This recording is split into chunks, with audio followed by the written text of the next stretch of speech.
तर जिथे जिथे जेल आहेत तिथल्या लोकांना रिक्वेस्ट करून तिथे हे करणं चालू आहे. या हॉलमध्ये पण खूप सारे रिसोर्सफुल लोक बसलेली असतात आणि हे जे तुझं काम आहे की अशा लोकांना काहीतरी एक संधी देणं परत दुरुस्त होण्याची आणि या मार्गावर येण्यासाठी.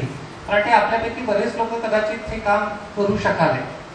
तर लक्ष्मणचा नंबर आणि मेल ID आणि सगळं असेल आपल्याकडे, जरूर त्याच्याशी जर संपर्कात राहिला तर मला असं अजून असे काही लक्ष्मण आपल्या घडवण्यामध्ये कदाचित आपलं पण थोडंफार कॉन्ट्रीब्युशन राहू शकेल.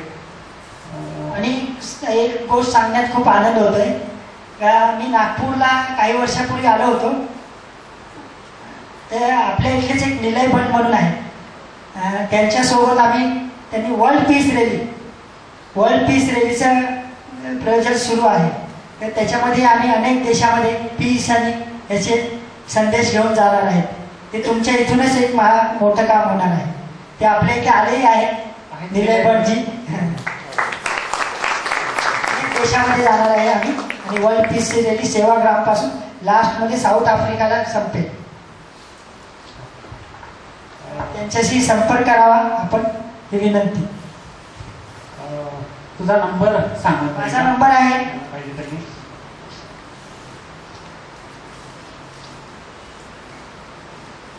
77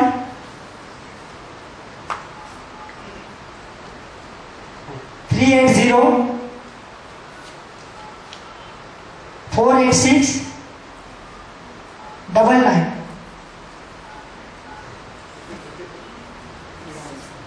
नऊ अक्षरे शुभ मानलं जातं. हे मला 99 भेटलं आणि सुरुवात 7 असतं. बोलतात ना लंगडा घोडा.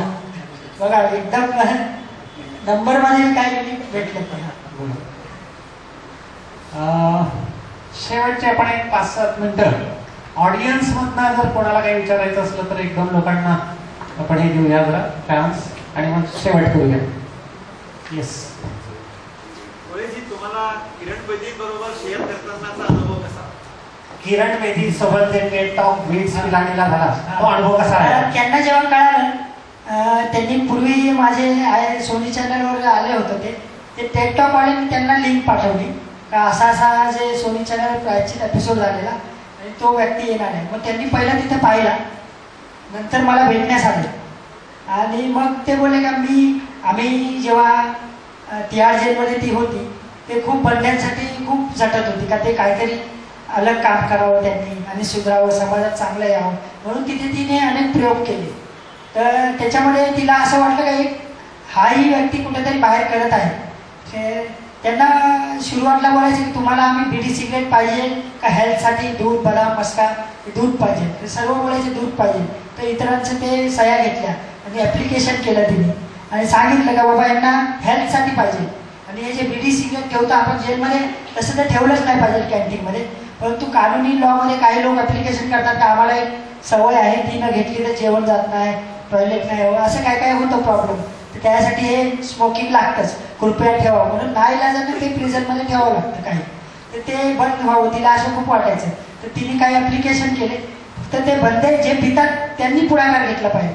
तर त्यांचे सहीन घेऊन ती सगळं पाठवलं तिकडे जेलमध्ये आणि तिथे पाठवल्यावरती गव्हर्नमेंटला पाठवल्यावर गव्हर्नमेंटने पाहिलं का बंदी स्वतः इच्छितात का त्यांना दूध पिण्यासाठी पाहिजे, बीडी सिगरेट नाही.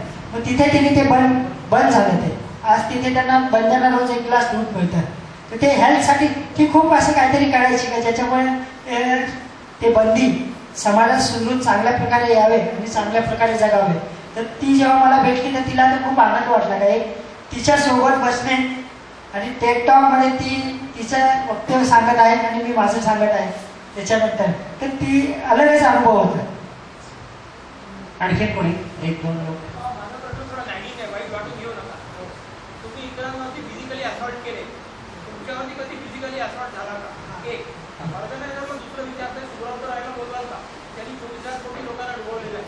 आणि आंबेगावला बोलवाल का? एका एका युनिव्हर्सिटीच्या कार्यक्रमामध्ये बोलवलं एका वकिलांनी आणि त्याच्यावरती खूप क्रिटिसाईज झालं. तो म्हणतो की लॉच्या विद्यार्थ्यांना आणि कामाकानुद्या हे आपले वकील होते. माझ्यावरती एक हल्ला झालेला आहे. की तुम्ही चॉपर मारला, समोरच्याला नॅचरली इमिडिएट तो घाबरेल. कधी आटपाट केलाय का कोणी तुम्हाला? की माहिती लक्स मध्ये कधी गुप्ती वगैरे टाकली आहे का? हो त्याच्याकडून तुम्हाला चारी बाजूनी सलाईन टाकून आतमध्ये नेलाय का कधी असं? म्हणजे आपण मुक्ती मारतो किंवा चारी बाजूनी सलाईन टाकून, कारण सगळ्या नस बंद झालेल्या असतात आणि फायटिंग फॉर युअर लाईफ असं कधी झालाय का तुमच्यावरती? कारण गुन्हेगारी क्षेत्रात जेव्हा माणूस जातो तर त्याच्यावर कधी ना कधी हल्ला होतोच. माझा हा पाय फ्रॅक्चर आहे, हा इथे हा पुढची जी हड्डी आहे ती क्रॅक आहे आणि हा हात थोडा फ्रॅक्चर आहे. तर ह्याच्यामध्ये माझ्यावरती मी काही लोकांना असं मागितलं होती खंडी, तर दुसऱ्या गँगसाठी बसवलं त्यांनी फिल्डिंग लावून, आणि फिल्डिंग लावून बसवल्यावर मग त्या लोकांनी अटॅक केलं माझ्यावरती आणि माझ्यावरती हे घटना घडली आणि माझ्यावरती मग हल्ला झाला, मला मग मारण्यात आलं. मग मी राजावाडी हॉस्पिटलमध्ये गेलो. मग तिथे पण ते लढाई अलगच वृत्ती होती. मी तिथे ड्रिंक थोडी केली होती. डॉक्टरांना बोलायला लागलो, त्यावेळेस इंग्लिश तेवढं येत नव्हतं. डॉक्टर कमी यार हे लागलेलं आहे बघा माझ्याकडे. आणि मग मला दवाखान्यात ह्याच्यात नेलं, जेव्हा पोलीस स्टेशनमध्ये पोलीसलाही बोलायला लागलो, मला इमिजिएटली आत्ताच्या त्या दवाखान्यामध्ये हॉस्पिटलमध्ये पाठवा, नाहीतर अगर काय झालं तर मी सांगेल का इथेच मार पडलेला आहे. मग ते असं माझ्यावरती हल्ला झालेला आहे आणि सध्या त्यांच्यावरती केस चाललेली आहे. ते काही पतपेटी बँकचे काही लोक होते, ते काही घेणदेण चालू होते त्यांचे, ते अलग मॅटर आहे. त्यांना मी पैसे मागितले होते आणि मग त्यांनी इतर गुंडांना बसून मग माझ्यावर हल्ला केला. आता त्यांची केस चालू आहे आणि पुढच्या महिन्यामध्ये त्यांची वापस तारीख आहे आणि ती केस मी मागं घेत आहे. माझी इच्छा आहे का त्यांना सजा होऊ नये. कारण भले त्यांनी मला त्यावेळेस मारलं ते साहजिक आहे, मी त्यांना वाईट विचारत होतो, ते माझ्यावर हे करणार होते, त्यांनी जे करवलं ठीक आहे. मग त्यांच्यावर गुन्हा घडला, केस झाली आणि ते जेलमध्ये गेले, ते जामीनवर आले. त्यांची आता केस चालू आहे, त्यांना 3.5 साल शिक्षा होऊ शकते. परंतु मी ती केस मागे घेत आहे आणि त्यांनी शिक्षा होऊ नये म्हणून मी विचार करत आहे, माफ करत आहे त्यांना. हां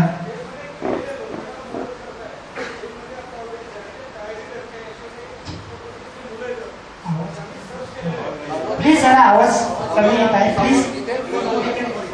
इथे ऐकू शकतील बाकी ऑडियन्स. केलेल्या लोकांसाठी सुधारायचा प्रयत्न करताय, पण ऑलरेडी आम्ही असे काही सर्च नागपूरमध्ये केलेले आहेत की त्यांना काही वाईट प्रवृत्तीमुळे त्यांना आता खुनाच्या या जातीय दंगली याच्यामध्ये मिक्स करण्यात येत आहे. आमच्याकडे तो ग्रुप आहे, तर त्यांना सुधारवण्यासाठी तुम्ही मदत कराल का आम्हाला? त्याच्यासाठी आपण मदत करू शकतो. कारण आम्ही प्रोग्राम जर लावला, कारण खरंच समाज बघा, मी चांगला झालो, मला आज समाजाने स्वीकार केला आहे, समाज भरभरून प्रेम देत आहे मला. तर समाजात खूप चांगली लोक आहेत, अगर त्यांना आपण भेटू, सांगू आणि आपणही प्रयत्न करू तर होऊ शकते. लक्ष्मण एक देश जो आहे तो मुख्यतः करेक्शन आणि रिहॅबिलिटेशन आहे, त्याचा सुधार आणि पुनर्वसन. परंतु एक लक्षात येतं की प्रिझनच्या बाबतीमध्ये prison is considered as the learning institute for the newcomers. नवीन येणाऱ्या लोकांसाठी एक चांगलं म्हणजे काय म्हणतात अशा प्रकारचं शिक्षण घेणारी, तुमचं म्हणजे वाईट शिक्षण देणारी. पण तुमचं या बाबतीतलं काय मत आहे? म्हणजे प्रिझन ऍडमिनिस्ट्रेशन कडनं या बाबतीमध्ये रिस्पॉन्स मिळत नाही की त्याच्यासाठी पोषक वातावरणच त्या ठिकाणी तयार होतं? तुमचं काय मत आहे याच्याबद्दल? हे दोन्ही प्रकार आहे. एक तर ते वातावरण तसं आहे आणि दुसरं असं आहे का ते प्रिझन त्याचं नावच आहे का राग्रह, का राहतो या ग्रह. हे प्रत्येक बंद्यांनी विचार केला पाहिजे. गुन्हा घडला जातो, घडविला जातो, लादला जातो, चुकून येतो, परंतु प्रत्येकाने स्वतःसाठी स्वतः विचार केला पाहिजे का मी का राहतो या ग्रहात. तर ते त्यांच्या परीने ते तिथे जेलमध्ये खूप प्रयत्न करतात, जे जेलमध्ये इतर प्रशिक्षण केंद्र आहेत. परंतु माणसाचा लोभ जो आहे, लोभ लालच, त्याला लवकर काहीतरी कमवायचं आहे शॉर्टकटमध्ये. हे काही हे आहे, या बाहेर त्याचे काही अनुभव, जे जॉब नाही मिळाला, भेटल्यावर आता मग तारखा जावं लागलं, हे काहीतरी प्रॉब्लेम्स व्हायला लागले, त्याला इतरांनी मदत नाही केली तर तो निराश होतो, जरा हताश होतो. आणि काय होतं, वाईट माणसं लगेच जवळ येतात, एकत्र येतात. तर तिथे काय वाईट करणारे आहेत लगेच जमा होतात आणि लगेच काहीतरी प्लॅन करतात, आपण हे करू ते करू. चांगली माणसं एकत्र यायला जरा वेळ लागतो आणि प्रयत्न करावा लागतो. तर तसं तर त्याप्रमाणे तिथे असं होतं आणि मग तो माणूस त्या वृत्तीत जातो. परंतु तिथे असं होऊ शकतं अगर आपण प्रयत्न केले, रोज जाऊन. आता आपले इथे आलेले आहेत एक व्यक्ती, खूप छान काम करतात, निलय भटजी. हे हमेशा नागपूर जेलला कधीही जातात, भेट देतात आणि इथले बंदी आहे त्यासाठी ते कित्येक वर्षापासून प्रयत्न करत आहे. जास्तीत जास्त सक्सेस बी झाले आहेत त्या प्रयत्नामध्ये. वर्ल्ड पीस रॅलीमध्ये त्यांना घेऊन सोबत निघणार आहे आम्ही बाहेर, आणि त्याचं नावही ऐकलं असेल, याकूब मेमन म्हणून नाव आहे. आणि तशा बंद्यांचं माइंड चेंज करणे ते खूप त्यांचं प्रशंसनीय काम आहे त्यांचं. आज मातृदिन आहे, तर त्या सौम्याची आई तुमच्या लाईफमध्ये कशी काय कॉन्ट्रीब्यूट करते या सगळ्या महान कार्यात? अरे वा, मातृदिन आहे आज. त्यामुळे नंदा जी आहे तुझी पत्नी सत्य आणि सौम्याची आई, तिचा कसा तुझ्या सगळ्या कामाकडे बघण्याचा दृष्टिकोन आणि ती काय करते तुझ्या कामामध्ये मदत? सुरुवात जेव्हा लग्नाची झाली सगळे बोलले आता कन्सल्टंट झाला, चांगला जॉब आहे, सगळे लग्न केलं पाहिजे. तर मी बोललो आता 7 वर्ष चालू, म्हणजे 3 वर्ष तेव्हा झालेली, आता 7 वर्ष चालू आहे मी चेंज होऊन, आणि 7 वर्षातच एवढं काय करू शकतो. तर 3 वर्षांनी मग मी विचार केला आता सर्व नातेवाईक परिवार बोलत आहे लग्न कर केलं पाहिजे, एक रिस्पॉन्सिबिलिटी घेतली पाहिजे आपण, आणि समाजाशी जुळलं पाहिजे. समाजही विचार करतो अरे लग्न झालं का, एकटं आहे ना मग काय असं काय. ते मग मी तेव्हा मला पाहण्यासाठी घेऊन आले त्यांना, मला घेऊन गेले, तिथे आम्ही गेलो. तर मी एक तिथं विचार केलेला, मी त्या मुलीला सत्य सांगेन का मी जेलमध्ये होतो आणि असं असं केलेलं, आणि आता मी हे काम करतोय, सामाजिक कार्यकर्ता आहे असं. तर ते बाकी लोक काय बोलले, एक जण काय जरूरत आहे आता, तर ते पाठचं काय काढायची जरूरत आहे. आणि कायला वाटलं की काय रे, अगर तू जेलचा कैदी आहे आणि जेलमध्ये होता आपलं तुझ्याशी कोण लग्न करणार, कोण तुला सपोर्ट करणार आहे ना, असंही होतं मनामध्ये असं. पण मी विचार केलेला काही असलं चालेल, आपण सत्य सांगायचं, अगर तिला धोक्यात नाही ठेवायचं, तिचा विश्वासघात नाही करायचा. मग तिला मी सांगितलं सत्य का मी जेलमध्ये होतो ना असं होतं, जेव्हा बोलणी होणार होती त्याच्यात पहिलं, मग नंतर पुढे बोलणी करू असं प्लॅन होतं. तर ती बघायला लागली मला, मग त्याच्या काकाला बोलली का आपण सांगितलं हा एक संस्थेत काम करतो, सामाजिक कार्यकर्ता आहे आणि असं, आणि हा जेलमध्ये होता. थोडा विचार करायला लागली. तर तिने विचार बोलली का तुम्ही मला सत्य का हे का सांगितलं. तर मी सांगितलं का तुझा मी विश्वासघात ना करू इच्छित नाही, आणि मला सत्य आपलं 2 कुटुंब 2 जीवा एकत्र राहणे आणि राहतात ते विश्वासात नातं असतंय म्हणून मी. आणि तर ती बोलली तुम्ही मला आताच सत्य सांगत आहे. पण तिने एक दुसरं विचारलं तुम्ही व्यसन करता का. तर मी पूर्वी ड्रिंक कधी करायचो पार्टीमध्ये याच्यामध्ये, आणि सिगरेट बिडी तंबाखू हे काही असेल त्यावेळेसही खात नव्हतो मी पूर्वीपासून. तर मग तिने प्रश्न विचारला, मी सांगितलं नाही हे व्यसन नाही करत. तर तिला वाटलं चला म्हणजे एक तर खरं बोलतो, दुसरं व्यसन करत नाही. तर मग हे सत्य बोलण्याचा एवढा तिलाही सत्य आवडत होतं, आणि कोणतीही असेल मुलगी तिला तर हेच आवडेल का माझा हसबंड जो होणारा आहे तो सत्य बोलला पाहिजे माझ्याशी हमेशा. मग ती बोलली हा चालेल लग्न करायला तयार आहे. तर तिने मग होकार दिला. आता या कामामध्ये सुरुवातमध्ये मी तिला अनेक रिझल्टमध्ये घेऊन गेलो कार्यक्रमामध्ये.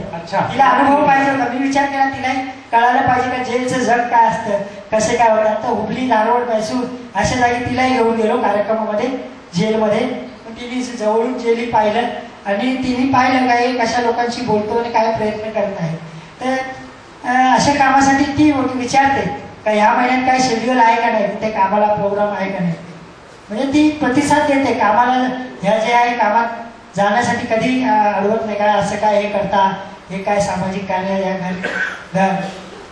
घर कारण की घर पाहून परिवार सांभाळून हे करत आहे. तर तिचा खूप मोठा मला सपोर्ट आहे. आई वडील अगदी बरोबर आहे. आणि माझे वडील माझे जेव्हा वडिलांना मी पत्र लिहायचो जेलमधून, मी चांगला राहील सुधरून राहील मी काय करणार नाही, ते वाचायचे बाजूला ठेवायचे. कारण मी एवढ्या वर्ष 15 वर्ष याच्यामध्ये होतो, असं कायमच करायचो आत बाहेर हे सगळं. तर ते बोलायचे हे काय करू नाही शकत, हे सुधरूच नाही शकत. असं त्यांनाही थोडं वाटायचं. त्यांना वाटायचं सुधरावं म्हणून मनापासून, पण असं त्यांना वाटायचं कधी वाटले. मग ते आल्यावर मी त्यांना बघितलं, त्यांना पॅरालाइज झाला होता, आणि त्यांना निंबाच्या पालामध्ये एका साईडला त्यांचं 90 वय होतं, असं झोपवलं होतं. एक खॉटवरती झोपवल्यावरती बाजावरती होतं ना जीव जात नाही असं काय ते आहे त्याला. तर ते खॉटवर 3-4 दिवसाकडून ठेवलं होतं, असं ते 4था दिवस चालू होता ते. तर मग ते पाहिलं, मला खूप वाईट वाटलं. मग मी त्यांना दवाखान्यात घेऊन गेलो, पुरं बॉडी चेकअप केलं, मग घरी घेऊन आलो, मग दवा घेऊन आलो, मग त्यांची सेविंग केली, मग त्यांची मालिश केली, आंघोळ घातली, जेवण चाललं, असं चालू होतं. मग त्यांची सेवा करणे ते पाहायचे असे खालून वरून हप्ताभर काय चाललंय काय करतोय. तर ते बोले हे एवढं कसं तू म्हणजे एवढा नम्र झाला, एवढा सेवा करायला लागला वडिलांची माझी. मला हमेशा चिंता असायची का काहीतरी एन्काउंटर होईल, पोलीस होईल, या काही दुश्मनमध्ये होईल, तर काहीतरी होणारच. कुठे हे सगळं. मग ते त्यांना खूप समाधान वाटायला लागलं. बोलले आता माझा जीव गेला तरी चालेल, मी लास्टमध्ये माझ्या मुलाला सुधारताना पाहिलं. त्याच्यानंतर ते 2 वर्ष आणखी जगले. पुरं गावाने पाहिलं, गावाच्या लोकांनी तर अशा सोडून दिली होती का याच्या वडिलांनी 10 दिवस नाही जगणार. पण ती बोलते एक उमेद, एक आशा, चांगलं पण हे होत मला हे. आणि माझी जे मी जेलमध्ये खूप शिकायला भेटलं मला. सकारात्मक विचारसरणी आली माझी पॉझिटिव्ह थिंकिंग, आणि आत्मनिरीक्षण करायला लागलो माझं. रोज मी स्वतः श्वास बघत गाडीत येताना इतर काही श्वासचं निरीक्षण करतो, स्वतः बघतो. विपश्यना केल्यात मी 3. आणि असं काहीतरी काय म्हणजे मी स्वतःचं निरीक्षण. आणि सत्य म्हणजे काय तर सर्वात मला मी शोधात होतो सत्याच्या, तर हे वाचनाच्या ह्याच्या माध्यमानेच कळालं का सत्य अंतरात्माची आवाज. तर जास्त करून स्वतःला फॉलो करा, जे आत्मदीपभाव बोलतात ना, स्वतःचा आवाज ऐकायचा प्रयत्न करतो आणि करत असतो. हा शेवटचा प्रश्न घेऊया. चलेगा हिंदी में. मी जेलमध्ये असताना हिंदी, गुजराती, उर्दू, इंग्लिश हे सगळ्या भाषा शिकलो. मग ते बाजूला ठेवलं. म्हणजे गुजराती मी सारी रीते वाद करता आवडायचे, आणि उर्दूचे मी उर्दूही वाचन करतो. साइकोलॉजी में ये बोलते हैं कि नेचर और नर्चर 2 चीज़ें हैं, नेचर एंड नर्चर. तो what is more important? Nature, आप जो पैदा होते हो, जैसे आप पैदा होते हो, यानी criminals are born or they are made, leaders are born or they are made. So this is the basic question in psychology कि हम जो जैसे है वैसे पैदा होते हैं या हमारा वातावरण हमको ऐसे बनाता है. तो ये समझ में आता है कि दोनों चीज़ है, यानी थोड़ा हम बने हैं शायद, या हम वातावरण की वजह से है. तो आपके हिसाब से ज़्यादा क्या है? क्या हम ऐसे पैदा हुए हैं या हमारा वातावरण हमको बनाता है? जन्मजात कोई भी गुनहगार नहीं होता, या कुछ परिस्थिति वंश, कुछ उसका जरूरत है, कुछ परेशानी, कुछ सामाजिक वातावरण, कुछ उसकी इसकी वजह से वो कितना हिस्सा आप देंगे वातावरण को? कितना, व्हाट परसेंटेज? क्या है, अगर वो उसका कमजोर मन रहेगा, ये भावनाओं के आहारे अगर चला गया हो. 2 तरीके से मैं देखा, एक व्यवहारिक जीवन जीते हैं लोग, और एक भावनिक जीवन जीते हैं भावनाओं के आधार. अगर भावनाओं में वो बह गया, क्रोध आ गया, कंट्रोल नहीं कर पाया, तो उस मार्ग पर जा सकता है. तो व्यवहारिक जीवन अगर सोचा, व्यवहारिक मैं अगर ये क्राइम करूंगा तो मुझे जेल जाना पड़ेगा, मेरे फैमिली को तकलीफ होगी, परेशानी होगी, और इधर मेरा करियर जो खराब होगा, ऐसे अगर व्यवहारिक जीवन में सोचेगा तो वो नहीं करेगा. तो ये जो देखा जाएगा तो भावनिक भी है, 50-50 कह सकते हैं.